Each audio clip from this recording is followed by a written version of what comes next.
अरे भाई, अरे संतरा भाई, एक को छठ के गीत सुनाओ यार, बढ़िया बढ़िया गीत सुनाओ। अरे बहुत मजा लगता है यार छठ का गीत सुनने में, कितना सुहाना लगता है ना हर जगह। अरे सुनाओ सुनाओ यार, बढ़िया गीत सुनाओ। अरे हाँ भाई, काहे ना सुनाएंगे, अरे सुनाएंगे यार। लेकिन एक बात है भाई, मेरा गाना सुन के ना तुम रो जाओगे, ठीक है? बहुत ही दर्दनाक गाना सुनाएंगे, मंजूर है? अरे हाँ भाई हाँ, मंजूर है। अरे बस रुलाना यार, पटक पटक के मारना मत, सिर्फ रुलाना। ओके ठीक है, गाओ गाओ, मंजूर है मुझे, ठीक है। हाँ ठीक है तो सुनो।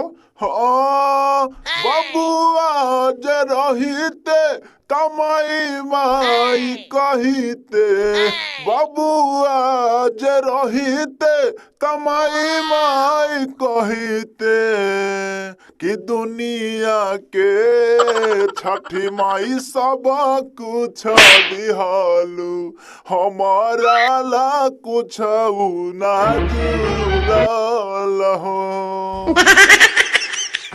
अरे वाह वाह भाई, अरे बहुत मजेदार गाते हो यार। अरे तुमको तो सिंगर रहना चाहिए, वाह गजब।